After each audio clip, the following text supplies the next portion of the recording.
இன்று நம்முடன் இணைந்திருப்பது தமிழக பாஜக வேலூர் கோட்ட பொதுச் செயலாளரும் முன்னாள் வேலூர் மேயருமாகிய திருமதி கார்த்திகேயன் அவர்கள். வணக்கம் மேடம். நீங்கள் இந்த ஆபரேஷன் சிந்து 2 பெண்களால் நடக்கிறது, மோடியவர்களால் 2 பெண்களால் நடக்கிறது, அதனுடைய அதை பற்றி உங்களுக்கு?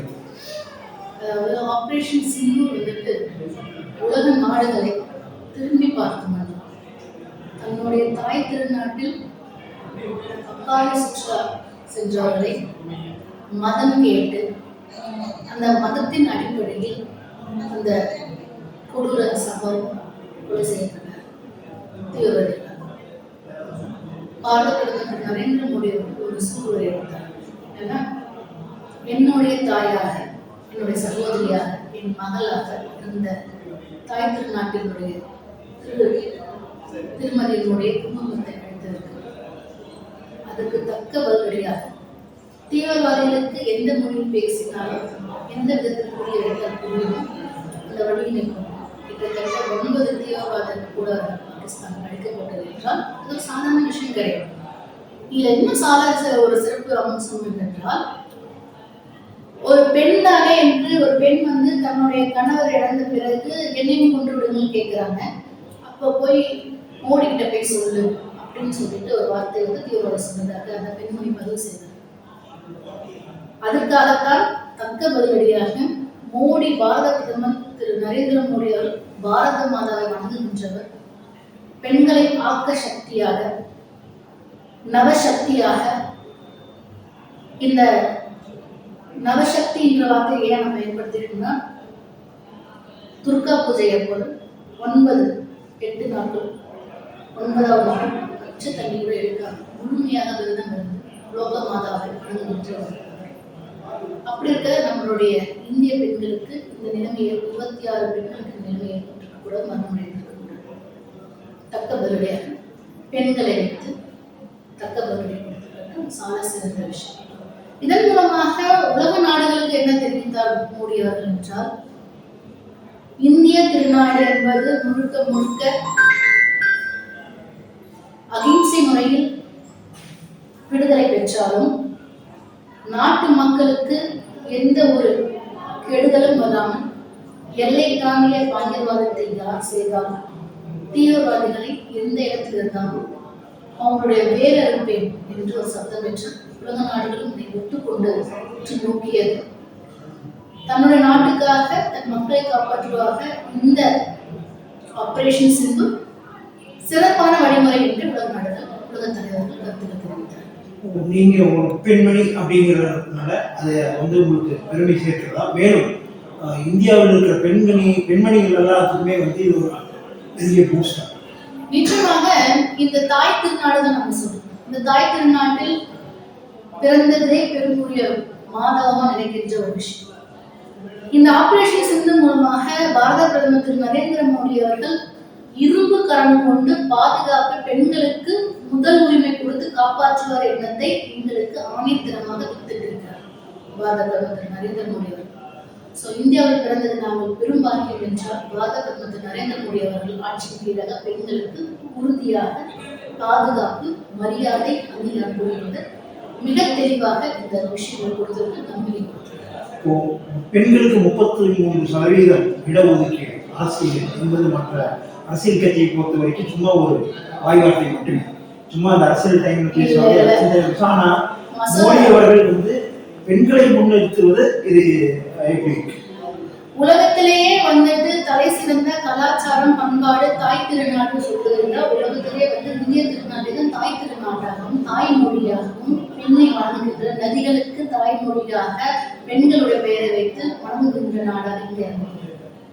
இப்ப இந்த விஷயத்துல நீங்க பாத்தீங்கன்னா, இந்த பெண்களுக்கான கொடுக்கின்ற முன்னுரிமைகள் ஒரு காலகட்டத்தில் பெண்கள் என்றால் வணங்கக்கூடிய தெய்வ சக்தியாக இருந்தார்கள்.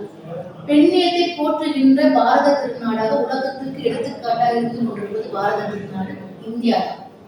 அந்த வழியில் வந்தவர் தான் மிகப்பெரிய தீர்க்கதரிசியாக எதிர்காலத்தில் பெண்களுக்கு முழுமையான அரசியல் அங்கீகாரம் கொடுக்கும் பட்சத்தில் தான் மிகப்பெரிய மாற்றம் மிகப்பெரிய எழுச்சி, எல்லாம் ஒன்று சேர்ந்து ஆக்க சக்திகளாக பெண்கள் இருப்பார்கள். மிகப்பெரிய ஆணித்தரமாக மோடி அவர்கள் நினைத்தது மட்டும் இல்லாமல் 33% இடஒதுக்கீடை மசோதாவை நிறைவேற்றி காட்டினார். இந்த முக்கியமான காலகட்டத்தில் இந்திய பாஜக தலைவர் ஒரு பெண்மணி வர வாய்ப்பு. நிச்சயமாக இது ஒன்லி சாத்தியம் இருக்குதுன்னா அது பாரத பிரதமர் திரு நரேந்திர மோடி அவர்கள் ஆட்சி செய்கின்ற பாரதிய ஜனதா கட்சியின் தான் சாத்தியமே. நான் ஒரு பெண்மணி, எனக்கு பாரதிய ஜனதா கட்சியில மாநில பொதுச் செயலாளராக இருக்கிறதுனா சாதாரண விஷயம் கிடையாது. ஒரு பெண்ணுக்கு அது காட்டப்பட்ட சமுதாயத்தை சார்ந்த பெண்மணி திறமை எங்க இருக்கின்றதோ அதை கண்டறிந்து அந்த பெண்ணுக்கு முன்னுரிமை மட்டும் கிடையாது, அங்கீகாரம் கொடுக்கின்ற ஒரே உன்னத கட்சி பாரதிய ஜனதா கட்சி மட்டும்தான். அது நானே சிறந்த எடுத்துக்காட்டு. அதே மாதிரி பிரசிடென்ட் ஆஃப் இந்தியா, இந்திய ஜனாதிபதியோடும் ஒரு குறிப்பிட்ட வகுப்பை சேர்ந்தவர் தான் இந்திய ஜனாதிபதி ஆட்சி. இதெல்லாம் சாத்தியமானதா? இன்னைக்கு மிகப்பெரிய மாற்றத்தை தருகின்ற வேளையில் பேச்சளவில் மட்டுமே அரசியல் பேசிக் கொண்டிருப்பவர்களும் வாய் சாடாலும் மட்டும்தான் இருந்து கொண்டிருக்கிறது. சொன்னதையும் செய்கின்ற பாரத பிரதமர் நரேந்திர மோடி அவர்கள் சொல்லாதையும் செய்து செயல் மூலமாக முடித்து காட்டுகின்ற உன்னத தலைவராக நீங்க சொன்னதுதான் நம்மளுடைய குடியரசுத் தலைவர் மரியாதைக்குரிய திரௌபதி முர்மு அம்மையார்கள் ஒரு பழங்குடியினரை சார்ந்தவராக இருந்தாலும் உயரிய நாட்டினுடைய முதல் குடிமகன் என்று போற்றக்கூடிய உன்னதமான இடத்துல வச்சு அழகு பார்ப்பது மட்டும் இல்ல அங்கீகாரம் கொடுத்திருக்கிறாங்கன்னா இந்த இந்தியாவில் இருக்கிற அத்தனை பெண்களுக்கும் மிகப்பெரிய அங்கீகாரம் கொடுக்கப்பட்டதாக கருதப்படுகிறது. அதே மாதிரி இந்திய சிவில் விமானத்துறை அதிகமான பெண் பைலட்டுகள் இருக்கிற நாடு இந்தியா. ஸோ வேர்ல்டுலேயே அதிகமான பெண் விமானி இருக்கிற நாடு இந்தியா. ஸோ இப்போ தொடர்ந்து பெண்களை முன்னுரிமைப்படுத்துவோம். மோடி அவர்கள் பெண்கள் பாதுகாப்பு, பெண்களின் மிக முக்கியத்துவம் கொடுத்து வர மோடி அவர்கள் மத்திய தமிழகத்தில் அதுக்கு ஆப்போசிட்டா இருக்கு. ஒரு தாய் மாணவராக பாரத பிரதமர் நரேந்திர மோடி அவர்கள், ஏன்னா ஒரு காலகட்டத்தில் அந்தி வேலை எப்ப பொழுது சாயுமோ என்று இருட்டு நேரத்தை தேடி தன்னுடைய உபாதைகளை வெளியேற்றுவதற்காக ஒதுங்கியிருந்த காலத்தெல்லாம் மாற்றி ஒரு தாய் ஒரு பெண் பிள்ளைக்கு என்னென்ன தேவையோ பார்த்து செய்வோம். அதே மாதிரி தன்னுடைய கழிவறையை உலக நாடுகள் போற்றுகின்றவனும் குறிப்பாக பெண்களுக்காக முன்னுரிமை தருகின்ற எந்த நாடுகளிலும் இல்லாத பிரசித்தமாக அதிகப்படியாக பெண்களுக்கு கழிவறை கட்டி கொடுப்பது முதல் நாடாக இந்தியா இருக்கு. இது ஏற்கக்கூடிய விஷயம். அதே மாதிரி பாத்தீங்கன்னா பெண்களுக்கு எந்த திட்டமாக இருந்தாலும் முன்னுரிமை கொடுக்கின்ற திட்டமாக தமிழகத்திலையும் பெண்களுக்கு கொடுக்குறாங்க. என்ன கொடுக்குறாங்கன்னா பாலியல் ரீதியான துன்பங்களை கொடுக்குறாங்க. சரி, நியாயத்திற்காக போராடி அந்த பாலியல் துன்புறுத்தல்களையும் பாலியலுக்கு ஈடுபடுத்த செய்கின்ற கட்சி இருக்கிற திமுக இருக்கிற நிறைய கட்சியினர்கள் கட்சி பொறுப்பாளர் இருக்கிறாங்க. பட்ட வர்த்தனாக தெரிகின்றது. எவிடன்ஸோடு எடுத்துட்டு போய் பரப்பணத்துல கூட பாத்தீங்கன்னா எடுத்துட்டு போய் இந்த திமுக கட்சியை சார்ந்த இந்த நபர் தான் என்னை திருமணமானதை மறைத்து இரண்டாம் திருமணம் செய்து பிற ஆண்களிடத்தில் என்னை விருந்தாக்குவதற்காக முற்பட்டால் நான் தப்பித்துக் கொண்டேன் என்று சொல்லி வீடியோ ஆதாரம் வாய்ஸ் ஆதாரத்தோட எடுத்துட்டு போய் காவல்துறையிடம் கொடுத்தா கூட கண்டுக்காமல் புறந்துவிடுச்சு. அப்போ இதே இடத்துல ஒரு கண்ணியமிக்க இடத்துல கல்வி அறிவு பெறுகின்ற அண்ணா பல்கலைக்கழகத்துக்கு முழுமையாக பாரதிய ஜனதா கட்சி இந்த விஷயத்தை கையில் எடுத்த பிறகுதான் இன்னைக்கு நீதிமன்றத்தின் மூலமாக குற்றவாளியாக ஆய்வு கொடுக்கப்பட்டிருக்கு.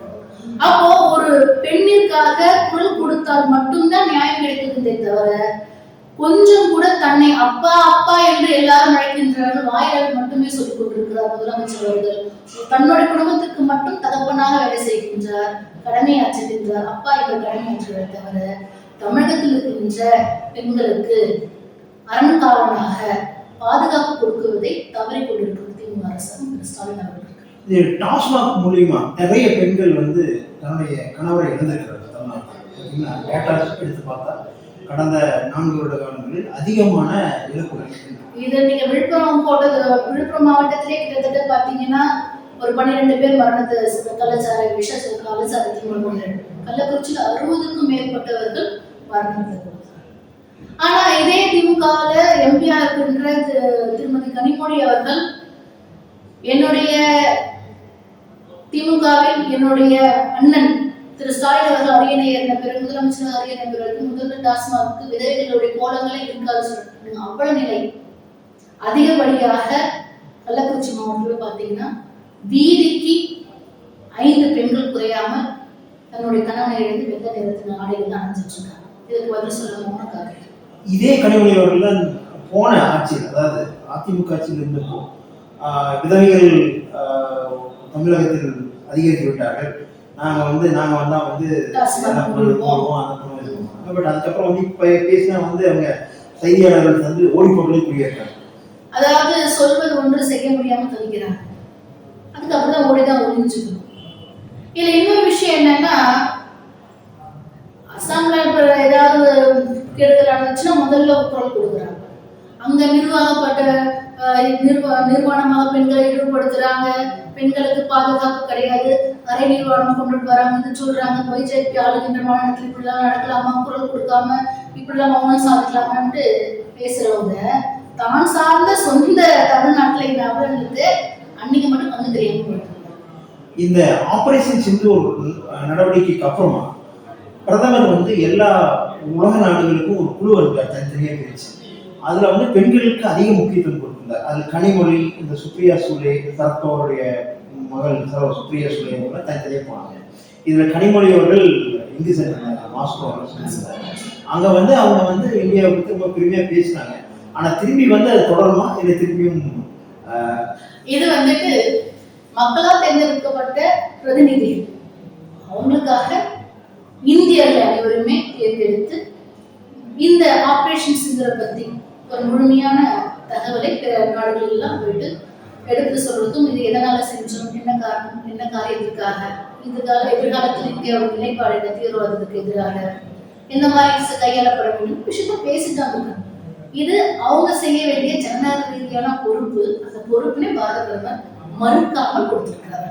அதே மாதிரி சசி தரூர் அவர்கள், காங்கிரஸ் சசி தரூர் அவர்கள் ஒரு குழுவை தலைமையேற்று சென்றிருந்தார்கள். அதாவது காங்கோ அண்ட் யூஎஸ்ல போய் அவர் பேசின விதம் ரொம்ப அருமையா இருந்தது. அது காங்கிரஸ் மிகப்பெரிய எரிச்சலை ஏற்படுத்தி. உண்மையை பேசுறதா எல்லாரும் நெரிசல் எடுத்துதான். உண்மையை பேசிதான் ஆகணும். நீங்க எத்தனை திரைக்கடல் ஓடுனாலும், எத்தனை மலைகள் மேல ஏறி நீங்க ஸ்கிரீன் போட்டு மறைச்சு வச்சாலும் உங்களால உண்மை அதி பாதாளத்தை பல்லவடி மறைச்சு வச்சு உண்மையை மறைக்க முடியாது. சிலது காலம் வேணா தள்ளி வச்சிருக்கலாம், கண்ணில் படாம பார்த்துக்கலாம். உண்மை பேசிதான் ஆகணும். அவர் பேசுறது ஏதாவது தவறு இருக்குமா? அந்த கட்சியை சார்ந்தவர்கள் வேணா எரிச்சல் விதமாக இருக்கலாமே தவிர அவர் முழுக்க உண்மையை நான் பேசுறேன். இருக்கின்ற நிலவரத்தை பட்ட வெளிச்சமாக தெளிவான முறையில எடுத்துக்கொள்கிறார். அவர் பேசிட்டு இந்திய திருநாட்டை பற்றி, இந்தியாவை பற்றி பேசினார். அப்போ இது இந்தியாவை பற்றி ஒரு இந்திய குடிமகனா ஒரு பேசுறதை காங்கிரஸ் இருக்குதா? அப்படி பேசக்கூடாதுன்னு சொல்லுதா? இந்தியாவுக்கு வலிமை சேர்க்கிற மாதிரி இந்தியாவோட உண்மையில பேசக்கூடாதுன்னு காங்கிரஸ் எதிர்பார்க்குதா? அப்ப நாட்டுக்கு அவங்க என்ன செய்ய நினைக்கிறாங்க?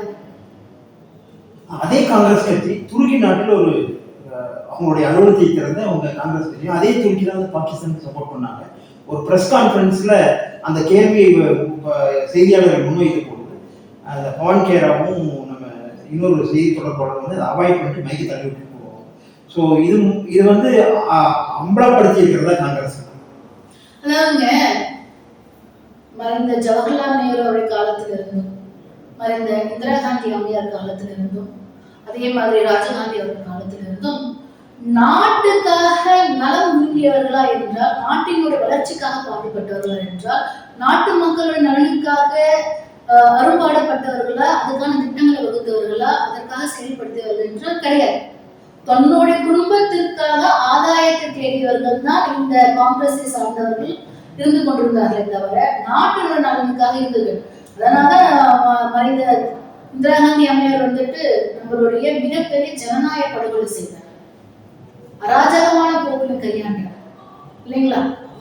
ராஜீவ்காந்தி அவர்களும் இந்த போபால் கேசரிக்காக நாட்டு மக்கள் கொத்து கொத்தாக மடிந்தார்கள். ஆனா அந்த அயல் நாட்டை காப்பாற்ற வேலைதான் செஞ்சு கொடுத்தாரே தவிர இந்த உயிரிழந்த குடும்பத்துக்கும் இந்த நாட்டு மக்களுக்கு என்ன செஞ்சு கொடுத்தார்? கேள்வி நிறைய இருக்கு. இதே இந்த நாட்டினுடைய தலைநகரமாக தலைப்பகுதியாக இருக்கின்ற வரைபடத்தில் இருக்கின்ற காஷ்மீர், ஜம்மு அண்ட் காஷ்மீரை தாரவாத்து கொடுத்தது தானே இல்லையா? அப்போ நாட்டின் மீது அக்கறை எல்லாம் கிடையாது. இந்த நாட்டில எப்படி இந்த நாட்டின் மூலமா லாபத்தை பெறலாம், ஊழல் செய்யலாம், தன்னை சார்ந்த இருக்கிறவங்களுக்கு எல்லாம் என்ன செஞ்சு கொடுக்கலாம்ன்றது தவிர தன்னை சார்ந்த ஒருபோதும் இந்த நாட்டினுடைய வளர்ச்சிக்காக இந்த நாட்டு மக்களுக்கான திட்டங்களை ஏதாவது கொண்டுட்டு வந்திருக்கிறீங்களா, அது ஏதாவது செய்யலாம்னு ஒரு டிஸ்கஷன் போயிருக்காங்க. தனி மனிதனுடைய சுயலாபத்திற்காக மட்டும்தான் வேலை இருந்தது, கவனத்தை செலுத்தினார் தவிர நாட்டினுடைய பாதுகாப்புக்கோ, நாட்டினுடைய வளர்ச்சிக்கோ, நாட்டின் பொருளாதாரத்திற்கோ ஏன் திட்டங்கள் ஒன்றும் கொண்டுட்டார். இது காங்கிரஸ் ஒரு விஷயம். கடைசியாக ஒரே ஒரு கேள்வி. இப்பொழுது தமிழக பாஜக அதிமுகவுடைய கூட்டணி வரும் தேர்தலை தமிழக பாஜக வந்து அதிமுகவுடன் இணைந்து சந்திக்க உள்ளது. ஒரு சில கட்சிகள் வரலாம், நிறைய கட்சிகள் எதிர்பார்க்கப்படுது. இப்போ இருக்கிற நீங்க வந்து தமிழ்நாடு ஃபுல்லா டிராவல் பண்ணுவீங்க, அதில் இருக்கிற கிரவுண்ட் ரியாலிட்டி, அதாவது என்ன இது கிடைக்கும்? இன்றைய தினம் வந்துட்டு மறைந்த முன்னாள் முதலமைச்சர் திரு கருணாநிதி அவர்களுடைய பிறந்த நாள். இப்ப நான் பார்த்த வரைக்கும், மேட்டுப்பாளையத்துல இருந்து கோயம்புத்தூர் வந்து கோயம்புத்தூர் நகர்ல இருந்து பார்த்த வரைக்கும் ஒரு கட்டாயத்தின் பேரில் தான் வந்துட்டு இந்த பிறந்த நாள் கொண்டாடுற மாதிரி இருக்கே தவிர மனதார உணர்வுபூர்வமாக தலைவனுக்கான பிறந்த நாள் கொண்டாடுற மாதிரி கட்டாயத்தை நடைபெறுத்தார். அப்போ தொடர் அரசியல் செய்து கொண்டு வாரிசு அரசியல் செய்து கொண்டிருப்பவர்களுக்கு முடிவுரை கட்டுவதற்கு அந்த கட்சியினர் ரெடி ஆகிட்டார். இன்னொரு விஷயமா பாத்தீங்கன்னா, தமிழகத்தில் நிச்சயமாக புதிய சூரியன் உதவாத சூரியனாக இருக்கின்றதை மக்கள் ஏற்றுக்கொண்டார்கள். 2026 சட்டமன்ற தேர்தலில் மிகப்பெரிய என்டிஏ கூட்டணி வெற்றி பெறும். ஓகே, அவங்களுடைய 1000 ரூபாய் இந்த பெண்மணிகளுக்கு கொடுக்கறது, இலவச பஸ், இது வந்து ஒரு பெரிய ட்ரம்ப் கார்டா அவங்க இருக்காங்க. இதெல்லாம் தாண்டி வந்து இந்த கூட்டணி வெற்றி பெறணும்னு நினைக்கிறேன் சார். அதாவது சார், நீங்க வந்துட்டு ஆபரேஷன் சக்சஸ் பேஷன் டே அப்படிதான் சொல்லுங்க. நீங்க ஊழல் அதிகமா இருக்கின்றது, மக்களுக்கு பாதுகாப்பு இல்லாமல் இருக்கிறது, மது போதையில் இளைஞர்கள் வாழ்க்கையை சீரழித்துக் கொண்டிருக்கிறது, இளம் விதவைகள் உருவாக்கி கொண்டிருக்கிறார்கள், பள்ளி மாணவர்களுக்கு கச்சா பொருட்கள் சர்வசாதாரணமாக எடுத்துக் கொண்டிருந்தா நாட்டினுடைய நலனுக்காக, மக்கள் தன்னை தேர்ந்தெடுக்கப்பட்ட மக்களுக்காக எந்த ஒரு நலனுக்கான துரும்புவை கூட கிள்ளி போடாம நாங்கள் வெற்றி பெறுவோம் என்பது கூறிக்கொண்டிருப்பது அவருடைய மனப்பிராந்தியாக தான் இருக்குமே தவிர மக்கள் தெளிவாக இருக்கின்றார்கள். திமுகவுக்கு ஒருபோதும் இனி போட்டு அளிக்க போகிறது. நீங்கள் வரும் 2026 தேர்தலில் போட்டியிட்டு சட்டமன்றம் செல்வீங்க? கட்டாயமாக, உறுதியாக. நன்றி.